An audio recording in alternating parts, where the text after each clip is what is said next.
Maliligo kaya? Elias? Uy, kinakausap si Elias ay. Elias? O, liligo ka, Elias? Ano daw? Yan na po yung tatay ni Binyay. Nauna na pala yung tatay ni Binyay. Hindi natin nakikita. Ah, ito ang tatalukan. Inararo lang siya, te. Hindi siya mahan traktor, no? Araro at tubig lang. Saan ang tatalukan, te? Susuyodin pa po daw po. Ah, magsusuyod pa. Hindi pa magatalok. Kasi kapag sinuyod tas iniwan, titigas, no? Kaya kailangan on the spot, kabsat. Kakabsat, ito daw po yung tatalukan, pero susuyudin pa.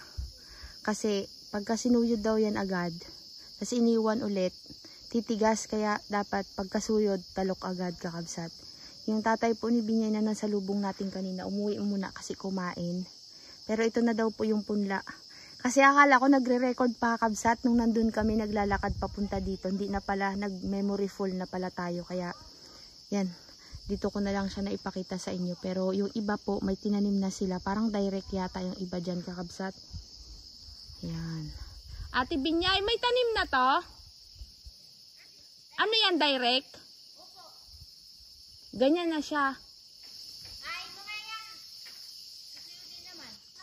Yung may mga tanim daw, kakabsat, susuyudin daw po lahat ulit yan kasi bungal-bungal na dahil kinain daw po ng mababait.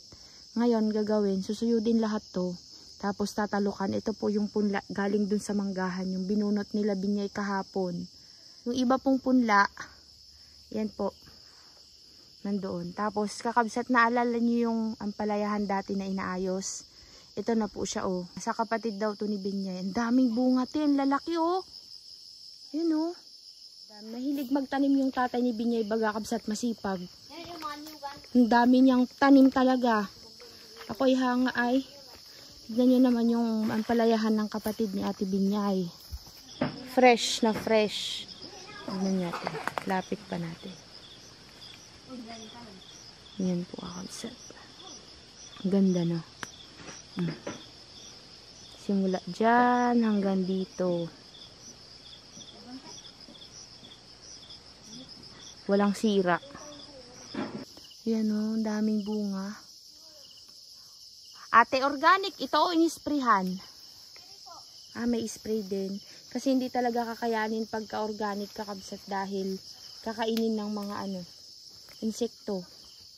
Ganda, o.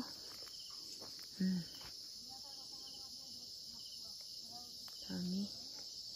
Sarap magtanim dito sa kanila kasi yung lupa, baga, kabsat, maganda. No? Yung sili natin doon, malalaki na, te. Tingnan nga daw natin, te. Tingnan natin yung sili nila dito, kakabsat. Yung tinanim natin, dati nilipat natin.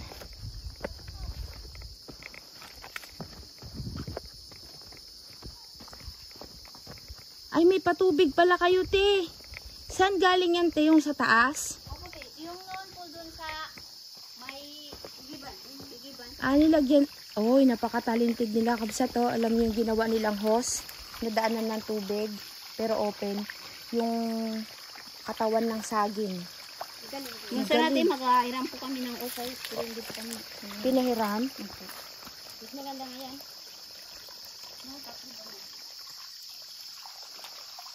Kailan binuksan to? Ngayon lang? Ito po, te. Oo. Opo. Kasi ngayon lang nagkatubig ay. At least yung tatay mo nakagawa ng paraan, hindi daw sila napahiram ng hose para padaanan daw sana ng tubig. Ngayon, nung hindi nakahiram si tatay niya ng hose para mapababa yung tubig, gumawa yung tatay niya ng ganito. Kaya yan, may tubig na sila. Lahat ng bagay may paraan, Ate Binyay. Opo. Pagka gusto mo talaga. Yung sili.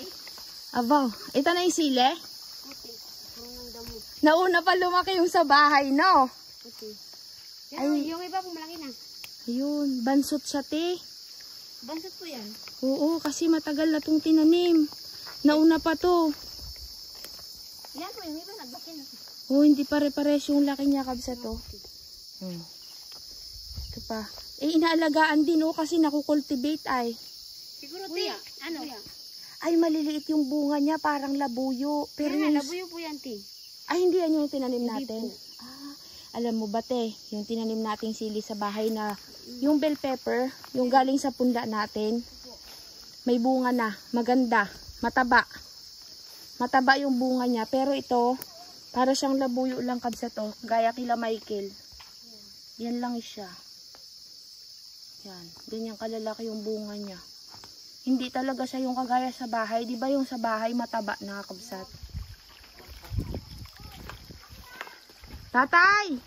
Maganda yung patubig mo na! Ang galing nang naisip nyo, tay. Yan talaga pag masipag tayo na lahat gagawin para lang makagawa ng tubig. Kaya si tatay ay nagasipag kasi para sa kanyang mga anak. Nandun ang mga binata tay ay. Nandun na nga. Upo ay, hindi makapunta dito. Tinapos nila yung kubeta. Kung sana di, nandito lahat sila. Tapos yan. Maganda yan. Para din sa atin. Naginom yung kalabaw. Nauhaw boy. Nagdugtong din si tatay mo pala dyan. Para kapag kailangan ng tubig doon, idudugtong lang po. Ayan pakakabsat oh. Papunta doon sa baba. Ilang araw nyo po ginawa yan, tay? Yung inyong daanan ng tubig po? Wala. Dalawang araw. 2 araw. Mag-isa lang po kaya? Mag-isa lang. Pero itong magpantay, ito, Po. yan ay kami, pati yung akin 2 anak ng binata. Tulong-tulong naman pala sila dito, kabsat, sa pagpapantay. Pero medyo mahirap yan suyudin kasi matigas na po yung lupa, mga kakabsat. Papalambutin ni tatay. Subukan sana ito. Subukan kung pwede. Kahit pag hindi kaya, ay... Araruhin po. Susubukan daw muna ni tatay na suyudin. Kapag kaya, yan na. Pag hindi daw kaya, aararuhin ni tatay. Tapos suyod ulit. Kasi pagka natubigan yan kakabsat, lalambot na yan. Lalambot na ito.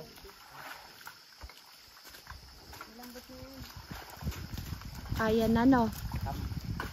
Ingat. Baka masungay ka te. Kung mag-ingat na po, baka yung kalabaw daw sa ganyan na. Malambot pala tayong lupa po no. Malambot sana. Yan pa susuyudin pa kabsat oh, marami-rami pa. Kapag ka nasuyod yan ni tatay, magatalok na kami dito kabsat. Si tatay magasuyod, kami magatalok. Hindi ka marunong? Naku, okay ko, paano tayo niyan? Lugi tayo niyan. Hindi ka marunong magtalok. Paano yan? Michael, kunin mo ng araro. Mirmiron talaga, manang-mana sa kuya niya, oh.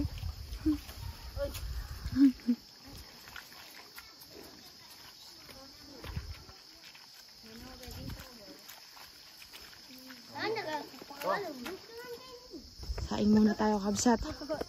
Maghahintay lang yung mga magatalok. Galingan nyo, magtalok ha. Yan ang mga katukatulong ni Binyay. Tulong-tulong sila dito, kabsat. Pag tumulong sila dito, pag may patrabaho rin sila, tutulong din sila. O di kaya kapag wala naman, babayaran nila yan.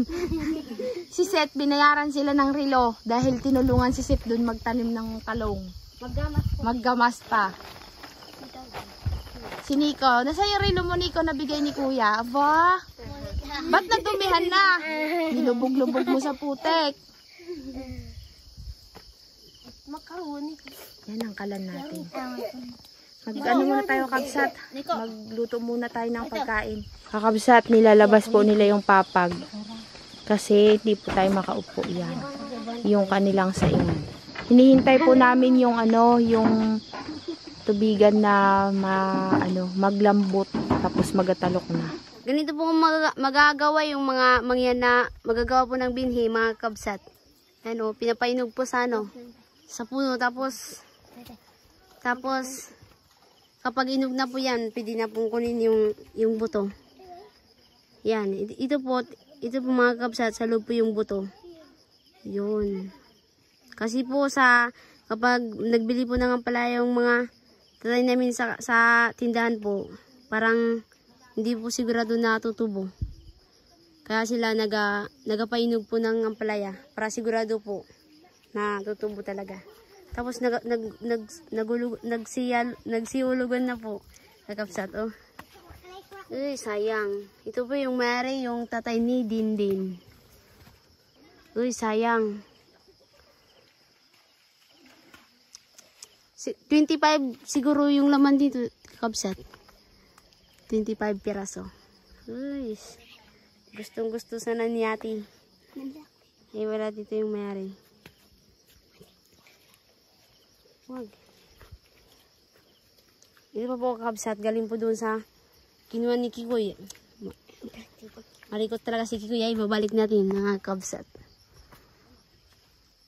Yun. Uy, sobrang lawak. Dito po doon, sa may inog na nakayilong ampalaya. Diyan po kinuha.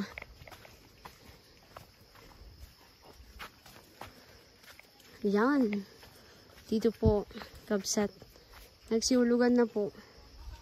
Oh, pinulot po dito. Uy, sayang. Ito sana. Kung sana dito yung Mary, bibili na po ni ate. Ay, yung anak lang po niya, yung dito. Kikoy, wag mo na yung Ikaw, Kikoy, anong may ambag mo sa mga pananim natin? Anong maibibigay mo sa mga pananim natin, Kikoy? tubig. Tubig? Paano mo ko bibigyan ng tubig? Kikoy. Michael. Michael. Uy. Kamukha ni Michael, boy. Ang tubig medyo maliit kaya Opo. hindi ganun.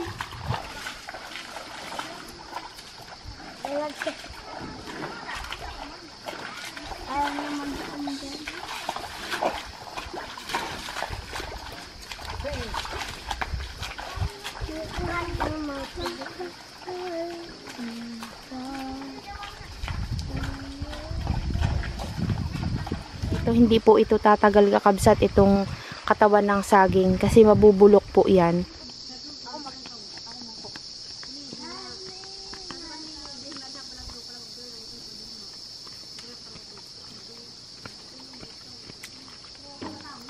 Ah, para dito. Bakit po kailangan lagyan ng tablatay? Para wala itong ganitong bukol. Parang siya magiging ganyan yan. Ah, tutuwidin po pala. Kala ko pang takip. Hindi. Pang tuwid pala, kabsat. Yan na, para ganyan. Yan na. Ah, ganun pala yun. Lubid. Ah, kaya po pala may tabla kayo doon. Yan. Yan na. Kayo lang po ang maghihila. Siya lang. Ah, Pag ito na ganyan na, pwede na pong talukan. Pwede na taniman. Sa ating mga kapatid na mangyan po, kakabsat, hindi kagaya ng sa mga Tagalog na kompleto sila sa gamit para sa pag sa pagtatanim. Sa kanila po mano-mano. Yan na. Gusto ni tatay medyo nakalapat yung lupa kasi po hindi kalat yung lupa na nasuyod. Yan. Para daw po maganda itusok yung palay. Punla.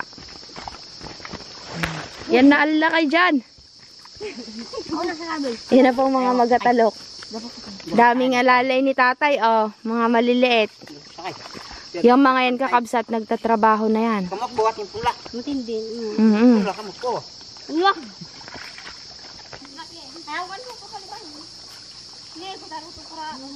Kinakalat po nila yung punla. Ala, sige. Purwak yan, purwak doon. Swakay na, Kikoy.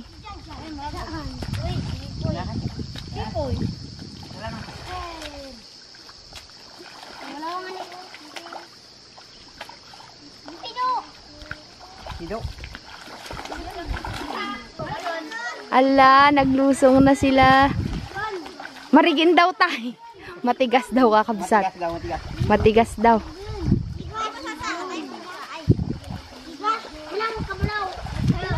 Ala, nagayayom dan apo.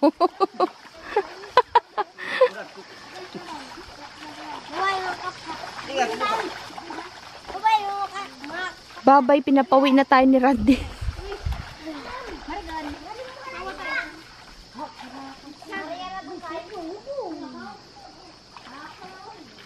Tignan nga natin kung marunong talaga magtalok tong mga maliliit na to. Ito daw talaga, nagatrabaho daw talaga sa bukid yung mga yan. Malalim banda dun kay ano, tatay? Malambot dyan. Pero dito sa may harap dito, medyo matigas daw po. Hala. Hige. Hige raw, dagito yung bingan.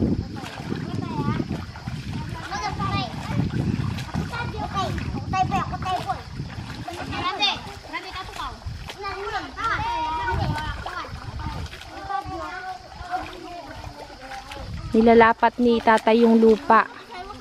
Yan, marami ng tubig tayo, no? Marami na. Marami na kanina, konti lang yung tubig. Kanina kunti. Isang ikot lang yun, tay? Isa lang po? Ito na lang po. Alayan na sila, magatalok na.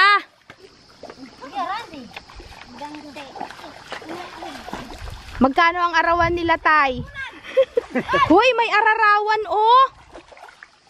Kinakain yan. Ginga. Piki ko, ayusin mo yan, Michael. Hindi daw siya marunong. Para masanay. Ah, ganun ba? Kailangan daw nila sana. Uy, marunong nga sila, boy. Si Randy, kabilis. Randy, wag masyadong malapit.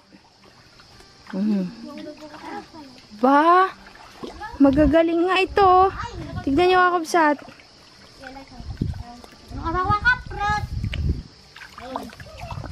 Si Randy po yan. Si Randy Wang.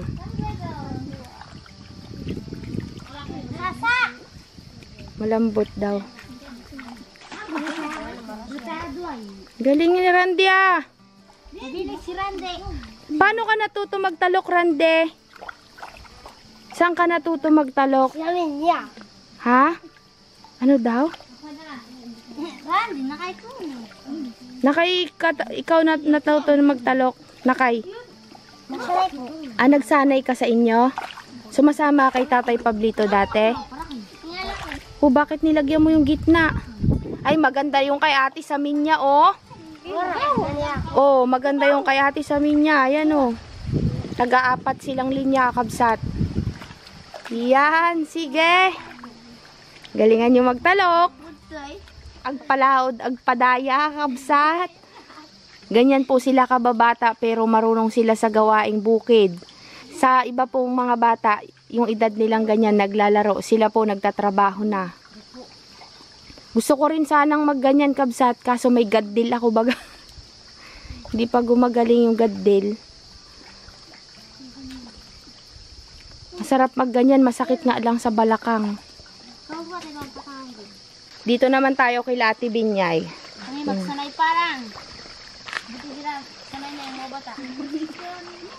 Ate Rimilin! Rimilin, doon ako puntay. Oo nga. Yan. Lagi na lang nila. Sila daw laging nagatalok. Pero di, ano na po kayo? Oo, nakasubok na ako niyan magtalok dati nung high school ako. Tignan nyo yung mga bata, mas magagaling pa sa inyong dalawa. Ah! Ang bilis, oh. Nabati ni Duwa nga bakutan na eh. Kakaasi kayo mo basang. Bata lang, sapat na. Bata lang, sapat na, sabi ni ate. Hindi na kailangan yung mga ano. Matatandaan, oh. Kasi yung mga bata dyan sa may ba, Oh. mas mabilis pa dyan. Talaga? Yan. Paano sila natuto magtalok, te? Kaliliit pa. Ano po kasi ay, yung vitamin, malapit na po sa Kabahayan. Nakikisali yung mga bata. Sana magtubo tong mga tanim nila. At sana lumaki at mamunga ng maayos, kakabsat. Te, anong ano dito? Anong pataba ang gagamitin pag sa ganito? Sa palay na ganito? Abono lang. Pag mag-abono na si tatay mo, sabihin mo sa akin. Wala, nagtugaw din bakitan na eh. Di na niya kaya. Nasaktan na yung balakang.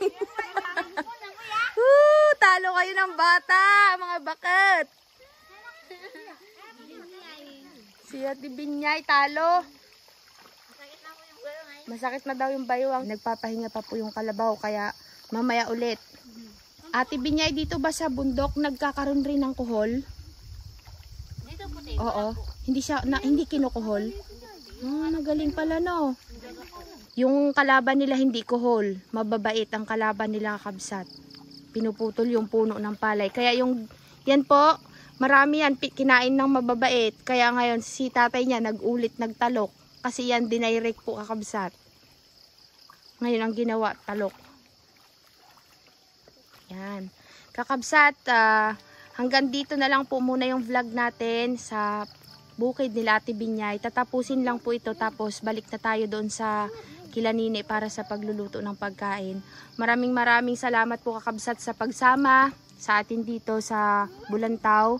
Sana po ay nag-enjoy kayo sa ating vlog dito sa bukid, sa pagtatalok. Magkita-kita po tayo sa ating susunod na vlog.